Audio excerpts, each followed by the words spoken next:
e social, histórico, conceito, incidências, legislações.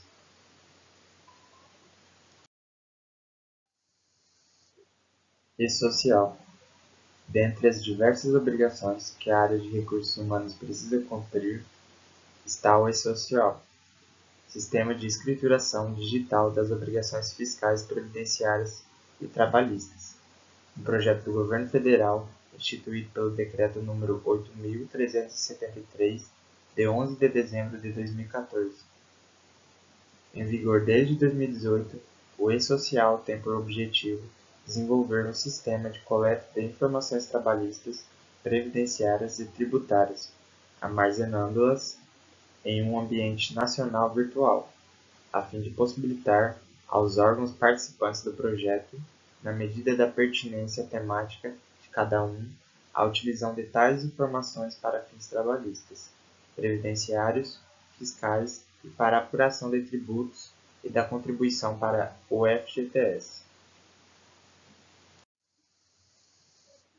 O e-social é um projeto do governo federal que, gradativamente, unifica o envio de informações pelo empregador em relação aos seus empregados. Este, então, integra o Sistema Público de Escrituração Digital, SPID, Decreto nº 6.022/2007. Trata-se, portanto, da geração digital da folha de pagamento e de mais informações fiscais, previdenciárias, trabalhistas e de apuração de tributos e do FGTS com a padronização das rúbricas da folha de pagamento, de layout e de registro de empregados, substituindo, assim, progressivamente as obrigações acessórias atuais existentes. Isto é, o e-social estabelece a forma com que passam a ser prestadas essas informações, trabalhistas, previdenciárias, tributárias e fiscais, relativas à contratação e utilização de mão de obra onerosa, com ou sem vínculo empregatício, e de produção rural.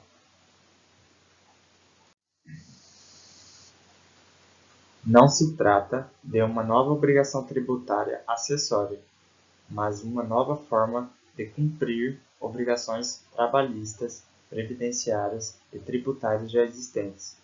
Com isso, ele não altera as legislações específicas de cada área, mas apenas cria uma forma única e mais simplificada de atendê-las.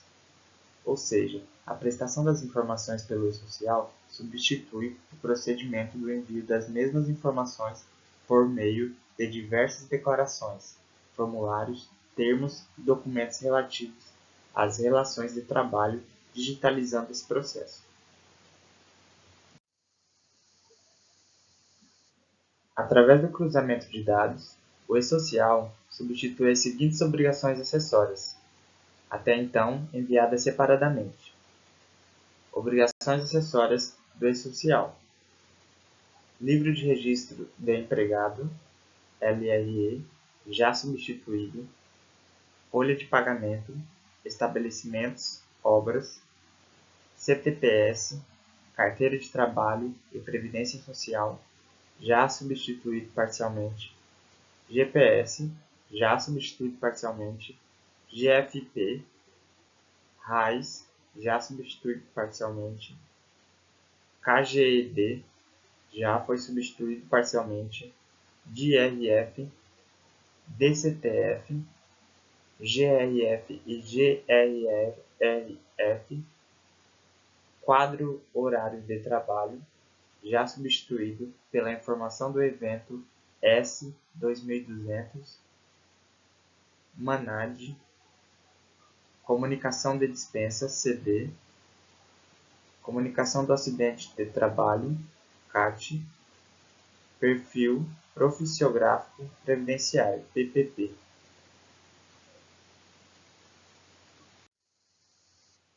Princípios do e-social: dar maior efetividade à fruição dos direitos fundamentais trabalhistas e previdenciários dos trabalhadores, racionalizar e simplificar o cumprimento de obrigações previstas na legislação pátria relativa a cada matéria, eliminar a redundância nas informações prestadas pelas pessoas físicas e jurídicas obrigadas, aprimorar a qualidade das informações referentes às relações de trabalho, previdenciárias e fiscais e conferir tratamento diferenciado às ME e PP.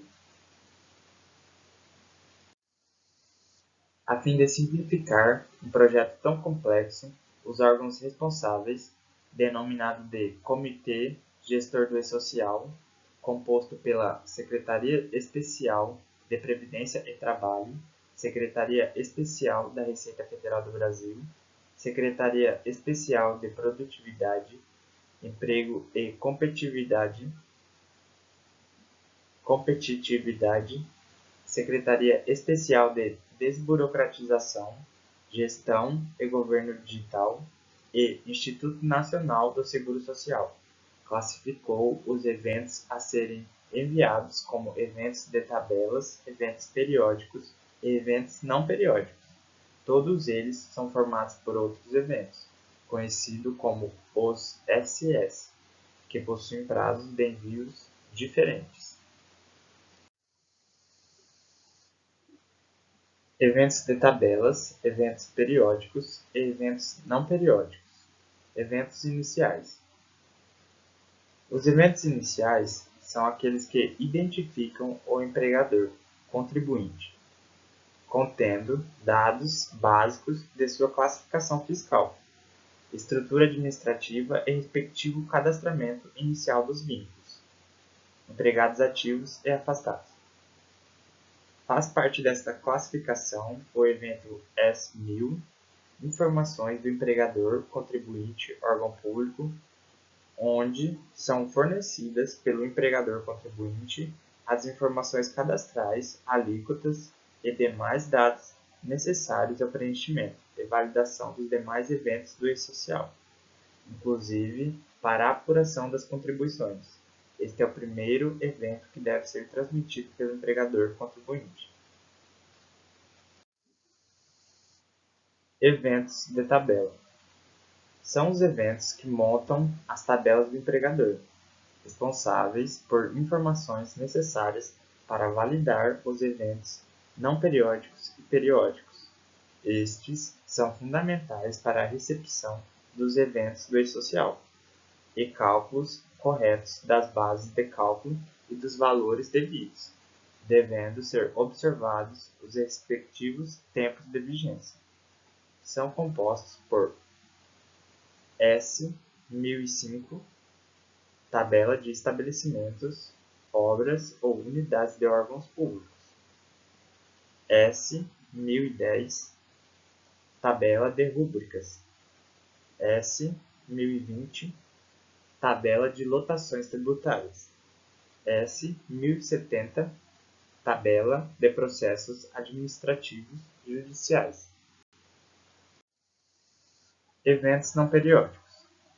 Os eventos não periódicos são as informações resultantes da relação jurídica entre o trabalhador e o empregador durante todo o período laboral. São compostos por algumas delas são S2190, admissão do trabalhador, registro preliminar. S2200, admissão, ingresso de trabalhador. S2205, alterações de dados cadastrais do trabalhador. S2206, alterações de contrato de trabalho. S2210, comunicação de acidente de trabalho. S2220, monitoramento da saúde do trabalhador. S2230, afastamento temporário. E mais outras 13S. Eventos periódicos. Os eventos periódicos são os necessários para compor a folha de pagamento digital, suas contribuições e outras informações previdenciárias ou fiscais. São compostos por S1200, remuneração do trabalhador vinculado ao regime geral de previdência social. S. 1202. Remuneração do servidor vinculado ao regime próprio de previdência social. S. 1207. Benefícios previdenciários RPPS. S. 1210. Pagamentos de rendimentos do trabalho. S. 1260. Comercialização da produção rural, pessoa física. S. 1270. Contratação de trabalhadores avulsos não portuários. S. 1280.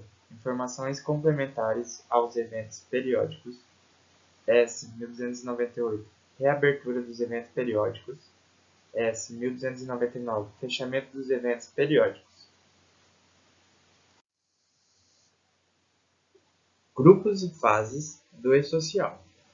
Além dessa divisão por tipos de eventos, para que o projeto pudesse rodar a pleno, o comitê gestor estruturou o E-Social por grupos e em fases.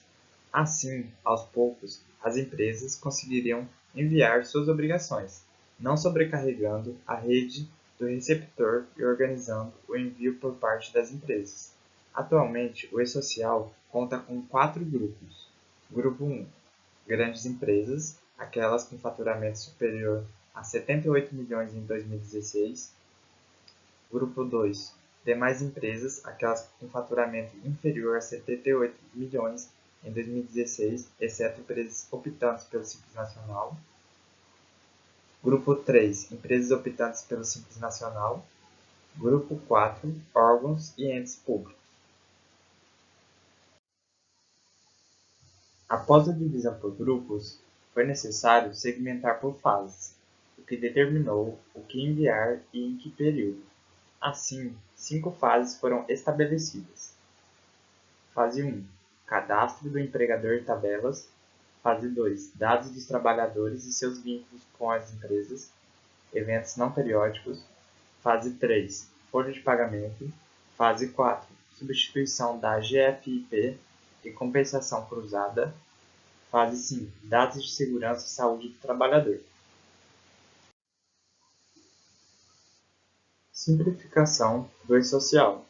Ao longo dos anos, o E-Social tem passado por diversas mudanças e, dentre elas, a chamada simplificação do E-Social, ocorrida no E-Social 2020.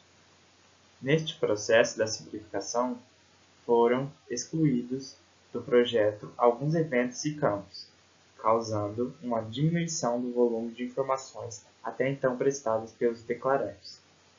Além disso, houve flexibilização de várias regras de validação, diminuindo a quantidade de erros que impedem o recebimento de arquivos, transformando algumas inconsistências que gerariam a recusa do evento em simples advertências ao usuário. Dessa forma, o E-Social passou a ser chamado de E-Social simplificado, em alusão à maior mudança ocorrida desde seu surgimento.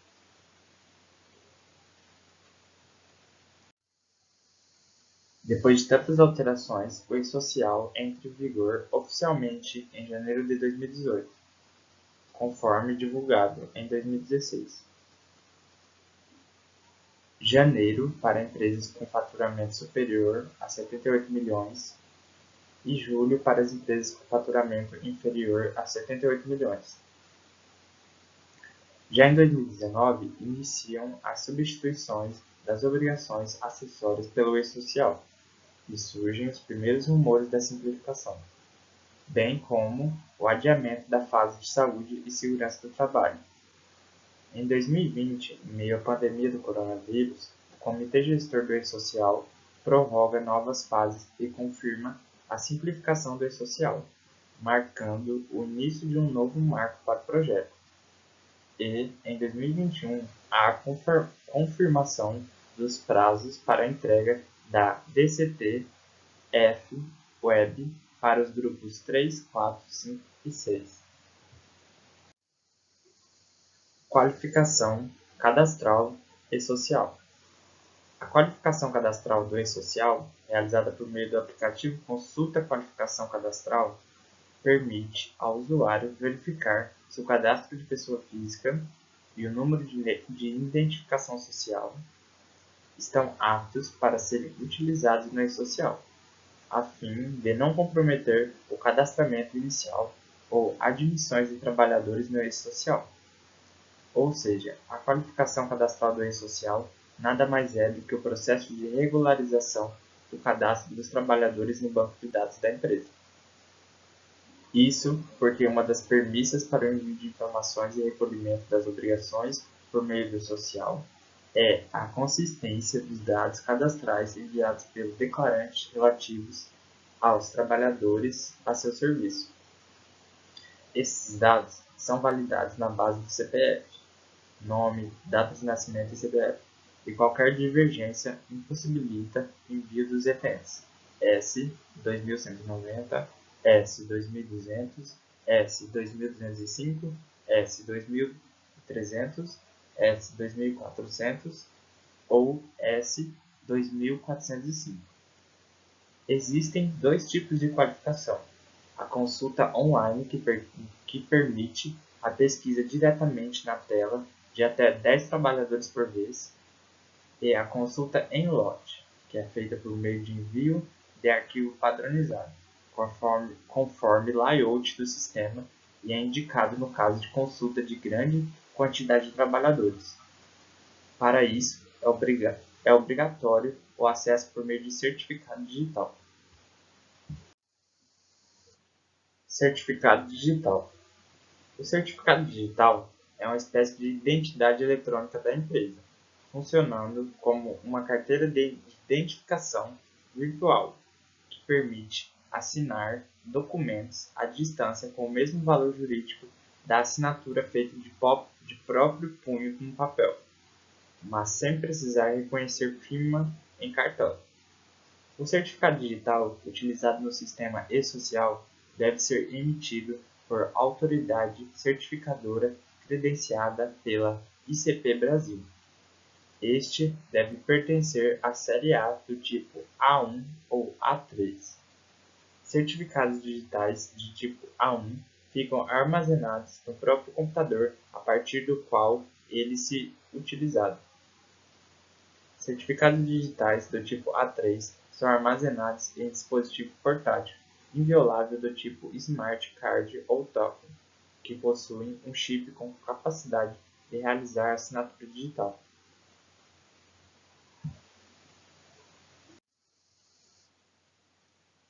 Quem pode aderir ao e-social? Toda empresa ou pessoa física que conta com a prestação e serviço de colaboradores precisa se cadastrar no e-social, desde que estas contratações possam resultar em obrigações trabalhistas, previdenciárias ou tributárias. Portanto, além de possibilitar o controle de ponto do empregado doméstico, os empregadores, pessoa física, também precisam enviar dados pelos e-social, além de se atentar quanto aos prazos de envio para permanecer na legalidade.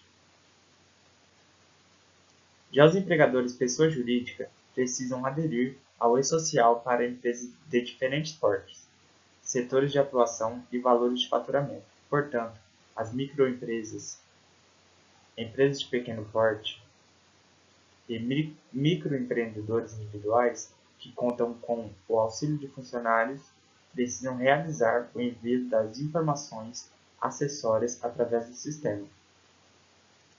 O cadastro das empresas e prestadores de serviços requer a apresentação dos dados de identificação dos mesmos: CPF, CNPJ, NIS, PIS/PASEP, atividade desenvolvida, declaração de imposto de renda, contrato social, entre outras informações. Penalidades e multas do e-social. O não cumprimento dos prazos estabelecidos para a entrega dos dados através do e-social pode gerar graves observações e multas para a empresa. Neste sentido, é importante que os empreendimentos se organizem e se preparem para a adoção ao sistema, tanto através da estruturação dos processos eficientes, quanto por aqueles que facilitam o registro e a organização dos dados que precisam ser transmitidos. A falta de registro referente à contratação de algum funcionário alteração dos dados cadastrais, falta de exames médicos, entre outros, são alguns dos fatores que podem resultar na incidência de multas aplicadas às empresas. Por exemplo, a multa por falta de exames médicos pode variar entre R$ 402,53 a R$ 4.225,33 por empregado. Já a omissão de dados por afastamento temporário pode chegar a R$ 181.284,63. Por fim, a multa proveniente da emissão de dados sobre acidentes de trabalho pode variar entre o limite mínimo e máximo à contribuição, além da possibilidade de ser dobrada em caso de reincidência.